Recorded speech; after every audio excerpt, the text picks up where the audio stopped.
Review My Hero Academia saison 6 épisode 24, c'est maintenant, alors ne bougez pas.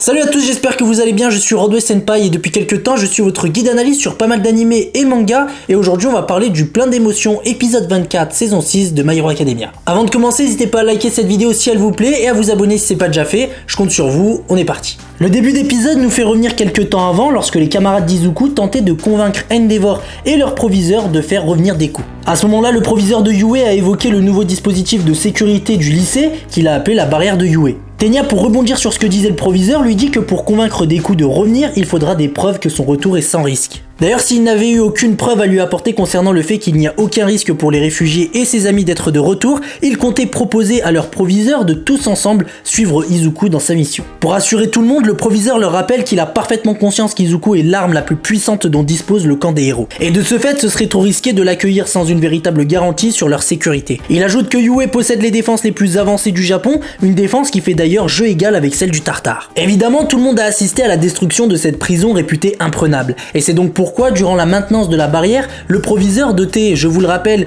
de l'alter super intelligence, a ajouté des modifications selon ses goûts. Des modifications qui permettront en cas d'attaque de subir aucun dégât en termes de vie humaine. Il nous dit que la barrière de Yue n'est plus un simple mur défensif, le lycée ne restera pas en place. D'après lui, le périmètre du lycée Yue a été divisé comme un damier en parcelles mobiles. Et cela veut dire qu'en cas d'urgence, ces parcelles s'enfonceront sous terre, pénétrant dans un réseau à sustentation magnétique, puis seront évacuées via un itinéraire adéquat. Il tient à rappeler que ces infrastructures ne doivent subir aucun dégât et pour les protéger, 3000 plaques renforcées ont été disposées sous terre et si la moindre anomalie est perçue, une mesure de sécurité sera activée. Il nous dit que les piliers se détachent rendant les plaques amovibles, ce qui retarde n'importe quelle attaque. Et c'est ainsi que les abris parcourent des voies d'évacuation sûres vers d'autres lycées héroïques comme Shiketsu dotés de défenses similaires à la leur. Une collaboration avec les autres lycées qui semble aujourd'hui indispensable depuis que Himiko Toga s'est introduite dans des locaux réservés aux élèves de la filière héroïque lors de l'examen du permis provisoire. Par contre, j'ai trouvé assez chelou qu'on nous donne autant d'explications sur le mécanisme de défense de Yue, comme si on voulait bien tout nous faire comprendre afin d'encore mieux nous expliquer comment il va être réduit à néant. Parce que c'est sûr, il va être réduit à néant. Voilà, faut pas se le cacher. En tout cas, c'est mon avis. Ensuite, Fumikage a une réflexion assez intéressante en nous disant que de toute évidence, toutes ces mesures de sécurité ont été clairement créées pour empêcher la désagrégation de se propager. Mais ce qui est fou, c'est qu'à l'époque où ces mesures ont été mises en place, donc à la fête du lycée, personne connaissait l'alter de Shigaraki. Ce à quoi le proviseur va répondre qu'en effet, personne connaissait le potentiel de destruction de son alter, et encore moins lui, sauf qu'il a décidé de faire confiance à son instinct, ce qui au final a porté ses fruits. Ensuite, en faisant allusion à Izuku Midoriya, le proviseur de Yue va nous proposer quelques paroles pleines de sens. Il nous dit que le rejet, l'intolérance sont des choses qui accompagnent la vie, tout comme les actes et les tiraillements de ceux qui n'ont pas su faire un pas si difficile en direction des autres. Il ajoute qu'Izuku a le droit et a des raisons valables de revenir et que c'était à eux, ses camarades et amis, de lui montrer sans concession. Des paroles qui font encore écho dans le cœur d'Ochako devant les civils qui ne veulent pas d'Izuku en ces lieux. Et oui, comme on s'y attendait et comme on a pu le voir dans l'épisode précédent, les civils n'ont aucune envie d'Izuku là où ils sont censés être en sécurité. Après, c'est difficile de leur en vouloir, surtout quand on se rappelle des dégâts fous qu'a provoqué l'alter de Shigaraki lors de la bataille de Jakku. Clairement, avec ce genre d'alter, Shigaraki est capable de tuer n'importe qui, n'importe où, à n'importe quel moment. Je pense que s'imaginer qu'une telle catastrophe ambulante comme Shigaraki, capable de désintégrer la moindre personne en le touchant directement ou indirectement, pourrait débarquer ici parce qu'il serait à la recherche du jeune Izuku, fait vraiment flipper. Et encore une fois, c'est totalement compréhensible, encore plus pour les familles, pour les parents qui ne veulent pas mettre en danger leurs enfants. Dans le groupe de civils, on reconnaît pas mal d'anciens personnages. D'abord la mère de Deku et Kachan, le petit qui a sauvé Deku du vilain Muscular, on peut voir aussi l'héroïne qui avait été capturée par All for One. Ensuite, le héros numéro 13 nous apprend qu'une partie de la foule comprenait ce que tentaient de faire les jeunes héros, mais qu'après certaines théories complotistes sur le YouTube de l'univers de My Hero Academia, ces gens-là ont définitivement eu peur, empêchant les héros d'agir. Best Janice décide de prendre la parole et de répondre aux craintes des civils qui lui faisaient confiance à la base. Il va leur rappeler qu'ils sont bel et bien à l'endroit le plus sûr du pays et que leur protection est leur priorité numéro 1. Il leur explique qu'à la base, ils voulaient appâter les vilains en utilisant Izuku Midoriya, mais que malheureusement leurs recherches ont été très maigres, du moins un résultat mais qui au final n'a rien donné avec Lady Nagate. Il leur confirme qu'il est vrai qu'Izuku est la cible des vilains, mais qu'il ne faut surtout pas oublier qu'il est aussi le plus grand atout des héros. En tant que plus grand atout, il ne faut pas risquer de trop l'user car il risque de perdre la vie, ce qu'il faut donc éviter à tout prix. Il ajoute qu'en effet, sa présence ici va créer chez eux une angoisse angoisse énorme, mais il a besoin de se reposer à l'endroit le plus sûr possible afin qu'il soit à 100% de ses capacités s'il doit se battre. Après un blanc de réflexion et de pensées de toutes sortes, un civil va prendre la parole et va sans trop réfléchir dire plein de trucs différents qui prouvent en fin de compte que ce qui parle, c'est la peur et rien d'autre. C'est quelques phrases qui vont détruire toutes les précédentes paroles du numéro 3 des héros. Des civils qui vont être tout simplement sans pitié face à Izuku et qui vont en profiter pour l'insulter. Face à ces civils, contrairement à l'épisode précédent, Deku va faire face au côté négatif du All for One qu'il doit absolument surmonter pour accomplir son idéal. Mais heureusement, pour affronter cette vague de haine des civils, il n'est pas seul et c'est à cet instant que l'héroïne Uraviti va entrer en scène.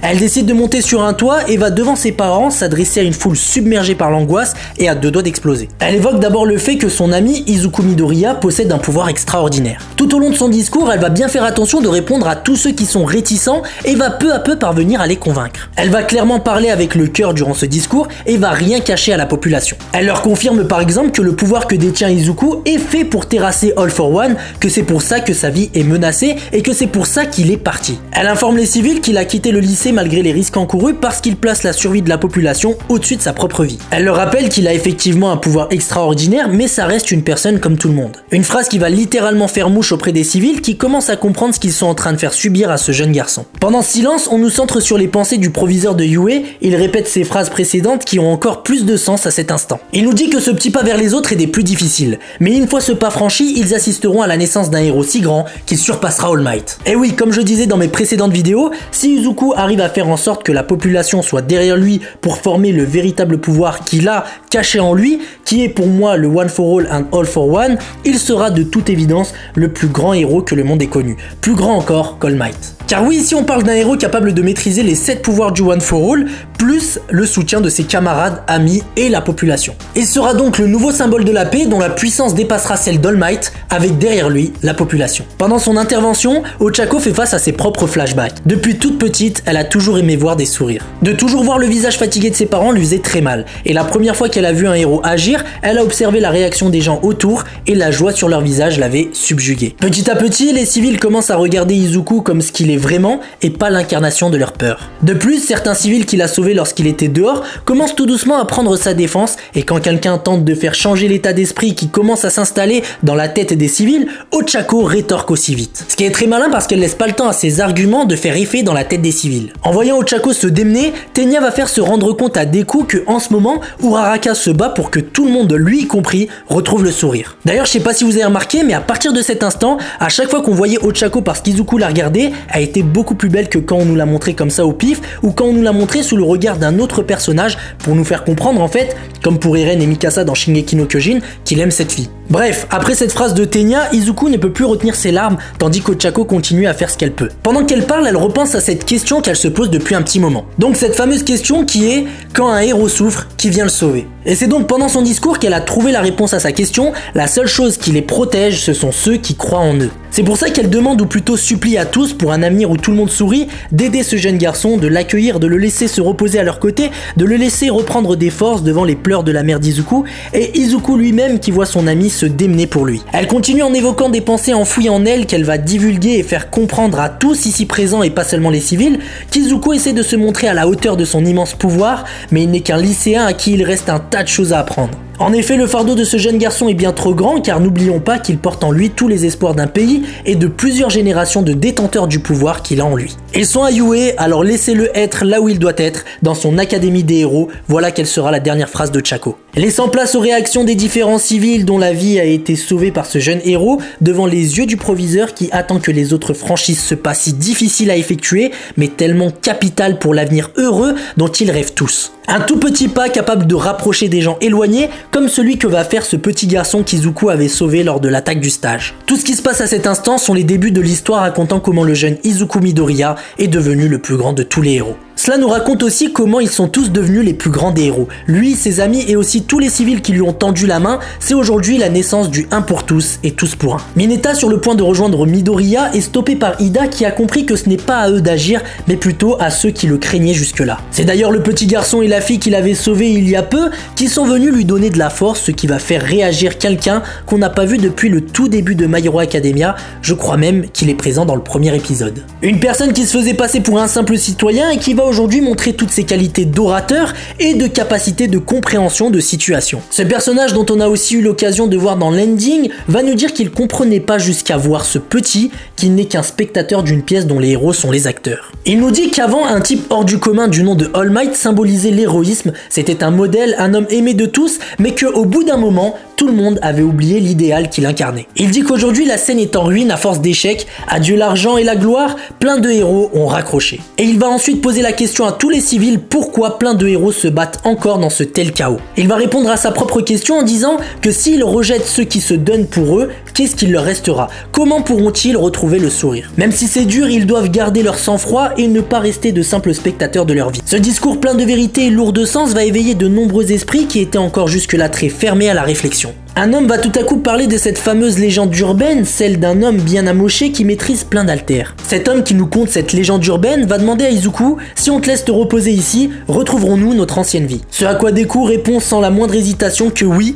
et il le promet. Il est sûr de lui car ses amis se battent à ses côtés et la population va dorénavant le soutenir. Ce qui veut donc dire qu'il va libérer le véritable pouvoir du One for All. Endeavor, Hawks et Shoto entrent eux aussi à Yue et assistent à cette lueur d'espoir naissante, celle des hommes qui se sont relayés en façonnant le One for All, celle d'All Might qui l'a relié à Izuku, celle qu'Izuku a relié à la seconde A et cet espoir qu'Ochaco a relié en tissant des liens entre Izuku et les réfugiés. Selon Hawks, si tout le monde par miracle arrivait à penser un tant soit peu aux autres, un avenir verrait le jour, un avenir plein de sourires verrait le jour où les héros s'ennuieraient. Shoto, en entendant ces paroles, sait qu'ils doivent vaincre Crématorium et le rappelle à Endeavor. Grâce au proviseur, Aizawa n'a pas perdu une miette de la prouesse de ses élèves. Il semble d'ailleurs aller beaucoup mieux et on voit qu'il a reçu une prothèse dernier cri qui lui permettra sans doute de participer au futur combat qui les attend tous. On apprend que la piste Black Mist est toujours d'actualité et le proviseur rappelle à Aizawa que c'est parce qu'ils ont réussi à avoir une réaction de sa part que Black Mist a été transféré du Tartare à l'hôpital central. Le but de cette manœuvre est bien sûr d'éveiller une nouvelle fois la conscience de leur ancien ami Oboro. Durant cette discussion, on en apprend aussi un peu plus sur la mesure anti-toga et le proviseur nous informe qu'ils ont calculé la durée maximale que durent ces transformations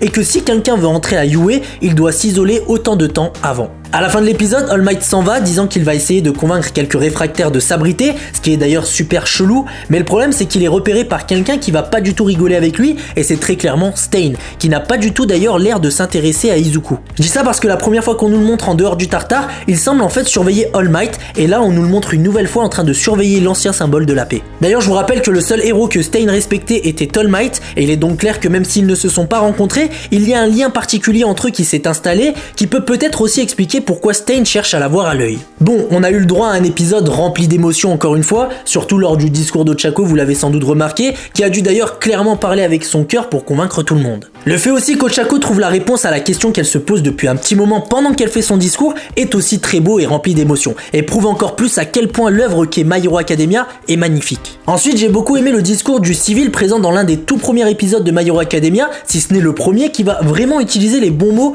pour montrer que ceux qui rejettent les héros se trompent. Le fait d'utiliser la métaphore du civil spectateur et des héros acteurs est pour moi l'exemple parfait pour expliquer la situation. D'ailleurs à cet instant, l'OST était juste parfait, ce qui donne la bonne dose d'émotion ajoutée à la nostalgie du moment apportée justement par ce personnage qui donnait dans le premier épisode des indications sur le tout premier héros que nous, spectateurs, avons vu dans My Hero Academia. On voit bien que dans cette œuvre, rien n'a été laissé au hasard, tout est calculé pour essayer de nous mettre le plus possible la petite larme à l'œil. Dans le prochain épisode, il semble que j'avais raison, All Might et Stain ont bel et bien l'air d'avoir une discussion. On nous parle aussi d'un serment qu'Izuku et ses amis de la seconde A doivent renouveler, quoi qu'il en soit le mot d'ordre de cet épisode qui arrive, cet épisode 25, est de se battre ensemble pour retrouver le sourire, d'où le titre Connexion. Merci à tous ceux qui sont restés jusqu'à la fin de cette vidéo, d'ailleurs si elle vous a plu, n'oubliez pas de la liker et à vous abonner si c'est pas déjà fait. Sur ce, on va se dire à la semaine prochaine pour parler du dernier épisode de cette saison 6 de My Hero Academia, donc l'épisode 25, prenez soin de vous, allez, ciao les potes!